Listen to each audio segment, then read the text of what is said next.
Hi hello friends, welcome back to our channel. ఈరోజు మన video వచ్చేసి నా సాటర్డే పూజా రొటీన్ అనమాట. నేను సాటర్డే రోజు నా పూజ సామాన్లన్నీ క్లీన్ చేసుకుంటాను. అండ్ నేను ఎలాంటి టిప్స్ యూస్ చేసి నా పూజ సామాన్ క్లీన్ చేసుకుంటాను అండ్ అవి త్వరగా నల్లపడకుండా ఉండడానికి నేను ఎలా మెయింటైన్ చేస్తాను, ఇవన్నీ ఈ వీడియోలో చూడొచ్చు. సో ఇంకెందుకు ఆలస్యం, వీడియోని స్టార్ట్ చేసేద్దాము.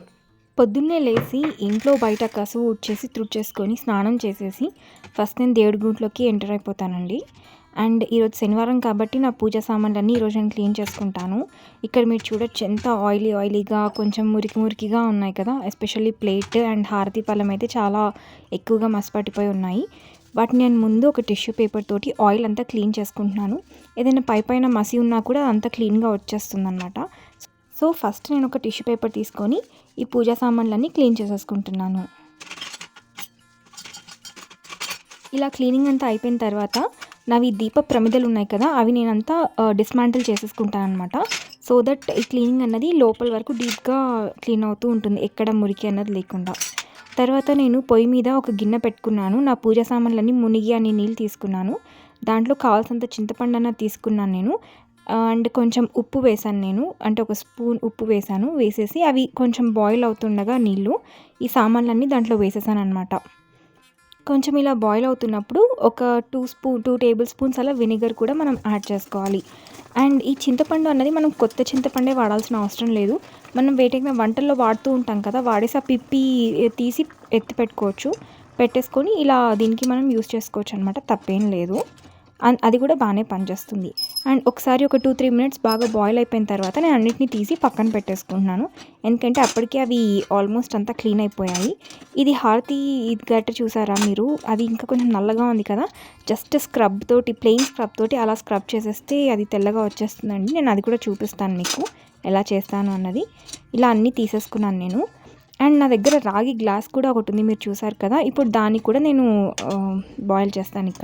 ఇక్కడ నేను దీన్ని సపరేట్ ఎందుకు వేసాను అంటే, అన్నీ ఒకేసారి కూడా వేయచ్చు, ఇబ్బంది ఏం లేదు. బట్ ఎక్కువ నీళ్ళు వేసేసి అన్నిటిని వేస్ట్ చేయడం నాకు ఇష్టం లేదండి. సో అందుకే ఫస్ట్ నేను ఇత్తడి వేసుకున్నాను, తర్వాత నేను ఇలా రాగిది సపరేట్గా వేసుకున్నాను. మీరు చూసారు కదా, రాగిది అసలు 1 మినిట్లోనే క్లీన్ అయిపోయింది. అండ్ తర్వాత ఈ ప్లేట్ పట్టదు కదా, సో నేను ఈ ప్లేట్ని ఇలా బయట పెట్టేసి ఈ వేడి నీళ్ళను ప్లేట్లో ఉంచేసి ఒక 5 మినిట్స్ పక్కన పెట్టేస్తాను. అండ్ అంతలోపు మనం ఆల్రెడీ బయటకు తీసుకున్న ఈ సామాన్లు ఉన్నాయి కదా, ఇత్తడి సామాన్లు పూజవి, వీటిని నేను మామూలు ప్లెయిన్ వాటర్, ట్యాప్ వాటర్ తీసుకొని ఇలా ప్లెయిన్ స్క్రబ్ కానీ లేదంటే ఏదైనా బ్రష్ కానీ పెట్టి మనం ఇలా స్క్రబ్ చేసేసుకుంటే నీట్గా స్టెయిన్స్ మరకలు అన్నీ వెళ్ళిపోతాయి అనమాట. అంటే ఏవైతే కొంచెం డీప్ స్టెయిన్స్ ఉంటాయి కదా, అవన్నీ ఇలా ఈజీగా వెళ్ళిపోతాయి అనమాట. మనకు అన్నీ మిలమిలా తలతలా మెరిసిపోతూ ఉంటాయి సామాన్లు, పూజ సామాన్లు. నేను ప్రీవియస్గా సబీనా, పీతాంబరి ఇవన్నీ యూస్ చేశాను. బట్ ఏంటంటే అవి యూస్ చేసిన తర్వాత నా చెయ్యి అంతా డ్రై అయిపోయి ఒక లేయర్ లాగా వచ్చేసేది అనమాట నా స్కిన్. సో నేను వాటిని స్టాప్ చేశాను. ఒక 2-3 మెథడ్స్ అన్న నేను ట్రై చేసి నాకు ఈ మెథడ్ అనేది చాలా బెస్ట్గా సూట్ అయింది అనిపించింది. ఎందుకంటే జస్ట్ ఒక 3-4 మినిట్స్లో అయిపోతుంది అండ్ చాలా ఈజీ కూడా అనమాట. అండ్ చేతికి కూడా ఎలాంటి కెమికల్ రియాక్షన్ అన్నది ఉండదు. సో ఇది చాలా బెస్ట్ ప్రొసీజర్ అనిపించింది నాకు. సో నేను దీన్ని ఇలానే ఫాలో అవుతుంటాను అనమాట.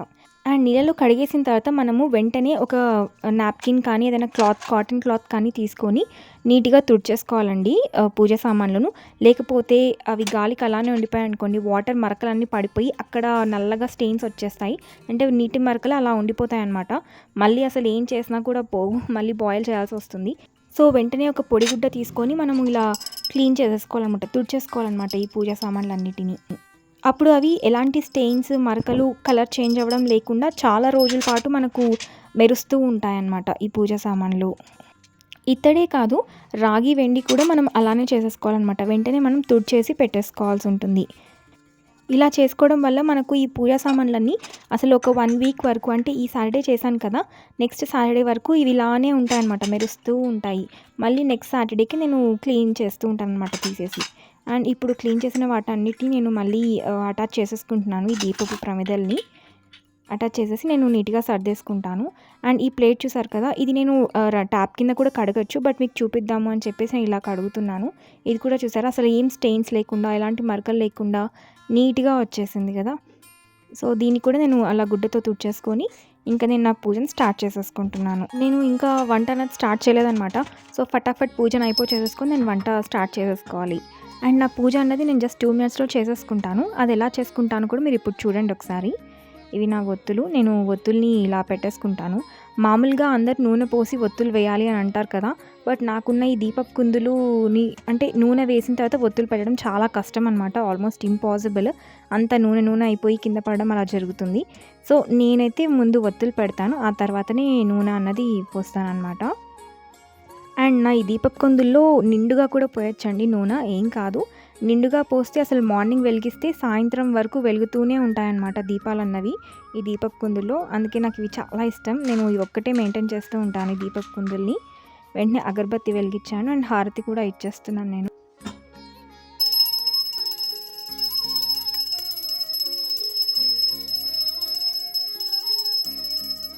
మనము దేవుడి దగ్గర ఎంత పెద్ద స్తోత్రం చేశాము, ఎంత పెద్ద శ్లోకం చదివాము అన్నది ముఖ్యం కాదండి. మనం ఎంత భక్తితో పూజ చేశాము అన్నది ముఖ్యమన్నమాట. నేను చిన్నగా ఉన్నప్పుడు మా నాన్న ఎప్పుడు ఒక మాట చెప్పేవారనమాట నాతోటి. నువ్వు దేవుడిని ఎంత ఆర్భాటంగా పూజిస్తున్నావు, లేదంటే ఎంతసేపు పూజిస్తున్నావు అన్నది దేవుడు చూడడు. బట్ నువ్వు ఎంత భక్తితో పూజిస్తున్నావు అన్నదే దేవుడు తీసుకుంటాడు, దేవుడు చూస్తాడు. సో నువ్వు గంటలు పూజించాల్సిన అవసరం లేదు. పూజించే నిమిషమైనా భక్తితో పూజిస్తే అంతే చాలు అనేవారనమాట మా నాన్న. సో మనం పూజ ఎంతసేపు ఎంత బాగా చేసామన్నది కాదు, ఎంత భక్తితో చేసామన్నదే ముఖ్యం అనమాట. సో ఇది ఫ్రెండ్స్ ఇవాల్టి నా వీడియో. ఐ హోప్ మీ అందరికీ నచ్చింది అనుకుంటున్నాను. Thank you.